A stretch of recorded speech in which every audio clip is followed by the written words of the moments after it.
Sometimes we think of just how much am I going to get in this job? Or what's the hourly rate? The answer to that question is far more complex. And I don't even care if you are working for an hourly rate somewhere compared to having a salary. There's far more to the concept of compensation and benefits. So I'm just going to explore that for a few minutes here. So compensation is generally defined as some type of money or value that is given in exchange for your work or contribution. It usually is something like money, like a salary, or it could be that hourly wage that you earn, but it can go beyond that into various kinds of incentives and various kinds of bonuses as well. Now, please understand, based on who you are that is now watching this episode, it heavily depends on your experience level, your training, your education, how many years of experience do you have in a certain area. So it's going to vary. We all know that in the military, your compensation was determined by your rank and how many years of service you had.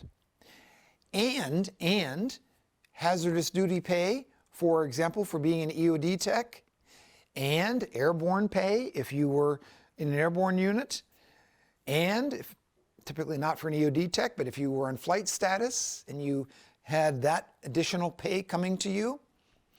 So these are examples of pay and compensation that the military had. It's important to remember that all these things were published. You can go right now and Google it, and it's public information. If I'm an E4 with 6 years in service, how much money should I be earning? And how much is hazardous duty pay per month? And so on and so on. It's all there in black and white. When you get over to the commercial sector, it's not generally public information, and you generally will not find it printed anywhere. So it's important to understand the concepts of compensation is generally talking about that money or bonuses that are given to you for your services or for things you deliver. And then benefits would be things more like health care, medical care, dental care, child care supplement, and things along that line. So what we're going to do is we're going to address some of those aspects of it, because obviously the next question I know you're going to ask me is, how do I know if my compensation is fair? How do I know? Okay. The good news is you can go to places like Indeed or Glassdoor, and on their websites, they will give you ranges for certain roles at certain levels for certain parts of the country.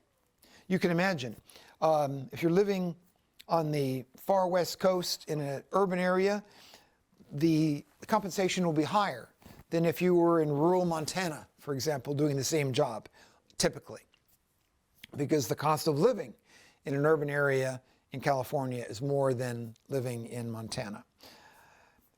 So it's important to understand that on those two platforms, they do have data. It is not complete data, so don't feel like I'm going to get the pay and allowances schedule that you can get from the Department of Defense for Walmart or for DuPont or for some other company. That's not how it works. You will, however, be able to get some information to judge, am I in the range? Am I in the range? For example, in fact, it's also important to say, well, how much should I ask for? Should I ask for $30,000, $50,000? What should I ask? It's more important, the better question to ask is, what is the range of compensation for this job? What is the range? And that means they might say, well, for people that are on the less skilled or less experienced level, for this role, it's going to be $45,000. For the most experienced people, it will be $60,000. That's a $15,000 range. You might say, I'll take the $60,000. May not be that simple, because you don't have the years of experience or education or some other qualifier that would put you on the upper edge of the range. So the better question to ask on this question about, well, how much should I earn, is what is the range of compensation for this role? And that's when you go to Indeed and Glassdoor, and there are other websites as well. You can just Google, how do I find compensation ranges for whatever in Atlanta or in Tampa, or fill in the name of the location you're looking for. It's not going to pop up and be laid out perfectly, but if you look at enough little locations, you're going to get the basic idea of how much do you think that role is worth. Now, it's important to say, wow, that role, the range is 45 to 65,000. I want 80,000. I'm worth 80,000. Well, then guess what? You might be worth 80,000, but not in that role. You're not. You're not. You're just not worth 80,000 in that role to that company. Do not be offended by this. That's what they're looking for that range. Now, there might be a different role with different qualifications of training and experience where, guess what? The range is 75 to 100,000, let's say. And you might be right in that range. But notice the magic words, for a different role. You have to ensure that you are looking at yourself, your qualifications, that's one set of criteria, and what is the role and responsibilities and the range that the company is presently offering for that geographic location. If you do both of those, you're going to find about what you should be paid. Now, if you are in a role and they say the range is 45 to 65,000, well, of course you should push for the upper limit. If they offer you 45, say, I think I'm worth 65. And you say, well, and they say, I don't think so. And you say, well, then tell me 45 is not in the range of what I'm looking for. Tell me what is the most that you're willing to go for in this situation? And hopefully then bump you up to 50 or to 60,000. And if they go up by 2,000, say, if you make it 55,000, we're done here. We're going to be good to go. In other words, a little bit of negotiation on this. Sometimes they just hand you a number. Don't ever feel that's the end result. Say, okay, this is $55,000 for this job offer you just gave me. What was the range for the position again? And just ask them. Many times they're going to ask you, how much do you want for compensation? Never ever answer the question. I say again, never answer the question about how much you want. Because if the range is 55 to 75 and you say, I'm looking for 60, they're going to offer you 60 when you could have gotten 70. So instead, when they come back and say, what are you looking for? You say, what's the range for the position? Now, if it's totally out of whack, where you're not even in the range at all, you need to say, I hate to say this, I thought the range was higher. Unfortunately, that's not something that I can't work for that amount. So remember, never answer the question, how much are you looking for? Respond with, what is the range for the position that I'm applying for? Companies can offer a range of benefits to employees that can vary from just a handful, 3 or 4, to even in some cases 15 or 20. So it's very, very important, number one, that you ask that question up front or look at their website. Now, once you identify what they are from that particular company, it's always important also to find out, well, what are the kinds of benefits? I'm just going to list a few of them that you should ask about if indeed you do not have the listing.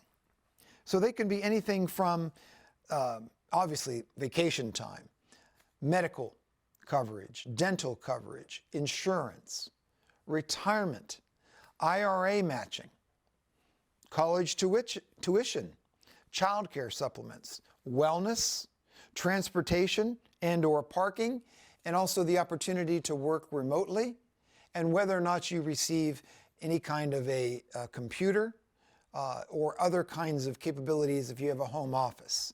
Sometimes they can offer you equipment and or in some cases even furniture sometimes. So that's just an example of the things that you might want to ask about, but you always want to go to their website and you always want to ensure that you target and understand what they have available to you.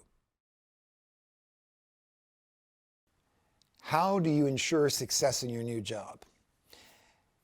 Here's the one thing that I want to make sure every single soldier, sailor, airman, and Marine understands. You have moved from military job to military job, from training base to training base, or to an operational unit. And you have had a new set of leaders, a new set of people that you're working with, in some cases new missions, and you adapted at every location. You figured it out. You figured out how to both succeed, how to stay out of trouble maybe, and how to do a great job. That set of skills, you have to understand, are going to be the same set of skills of flexibility, resiliency that you're going to bring to your new job as you did in the military. Now, what do I mean by that? One of the first things you're going to do is you're going to figure out, hey, what are my roles and responsibilities? Usually they hand you a piece of paper, but not always. It could be on a website. It could be something where you sit down with your boss and say, hey boss, I just want to make sure I understand exactly what does success look like.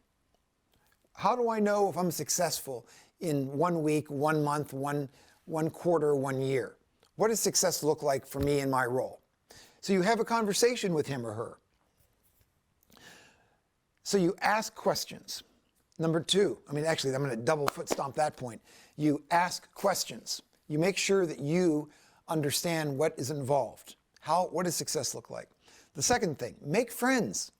You got to make friends because there are people around you who've been in that position for a while, just like at the unit. Remember, back in the unit, there's somebody who'd been there for 2 years, 4 years, whatever, and they know how things work. So you talk to them and figure it all out. Third thing, read. Many companies have standard procedures, just like in the military, about what they expect or how they want you to work.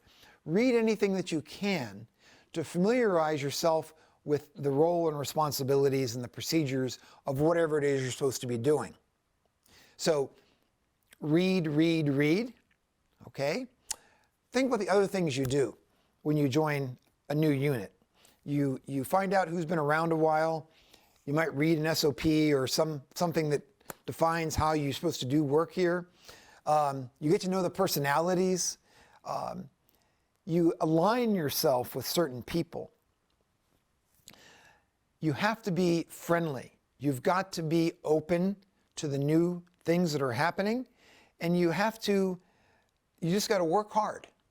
So the bottom line is you got to hit the ground with your feet running, but hit the ground with your feet running by listening, watching, and most importantly, asking questions of the people around you. How do I do this?